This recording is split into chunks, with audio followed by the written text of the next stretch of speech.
கடவுளுடன் காலை வணக்கம். புனித மத்தேயு எழுதிய நற்செய்தி 24 அதிகாரம் 42 முதல் 51 வரை உள்ள இறைவார்த்தைகள். அக்காலத்தில் இயேசு தம் சீடர்களிடம் கூறியது: விழிப்பாயிருங்கள், ஏனெனில் உங்கள் ஆண்டவர் எந்த நாளில் வருவார் என உங்களுக்கு தெரியாது.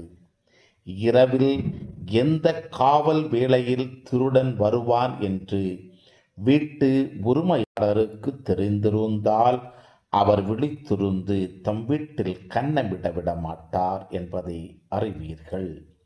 எனவே நீங்களும் ஆயத்தமாயிருங்கள், ஏனெனில் நீங்கள் நினையாத நேரத்தில் மானிட மகன் வருவார். தம் வீட்டு வேலையாட்களுக்கு வேளா வேளை உணவு பரிமாற தலைவர் அமர்த்திய நம்பிக்கைக்கு உரியவரும் அறிவாளியுமான பணியாளர் யார்? தலைவர் வந்து பார்க்கும் போது தம் பணியை செய்து கொண்டிருப்பவரை அப்பணியாளர். அவர் பேறு பெற்றவர்.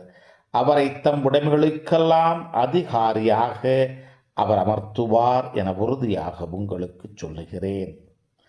அப்பணியால் பொல்லாதவனாயிருந்தால் தன் தலைவர் வர காலம் தாழ்த்துவார் என தம் உள்ளத்தில் சொல்லிக்கொண்டு தம் உடன் பணியாளரை அடிக்கவும் குடிகாருடன் உண்ணவும் குடிக்கவும் தொடங்குவான். அப்பணியால் எதிர்பாராத நாளில் அறியாத நேரத்தில் அவருடைய தலைவர் வருவார். அவர் அவனை கண்ட துண்டமாய் வெட்டி வெளி வேடக்காரருக்கு உரிய இடத்திற்கு தள்ளுவார். அங்கே அழுகையும் அங்கலாய்ப்பும் இருக்கும்.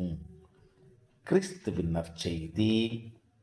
இந்த நாள் இனிய நாளாக அமைய வாழ்த்துக்கள். பல பல பல புதுமைகள் பெருமைகள் இனிமைகள் இறங்கிய நல்ல நாள், ஒரு நல்ல நாள், நம் தேவன் தந்த நாள். இது நல்ல நாள், ஒரு நல்ல நாள், நம் தேவன்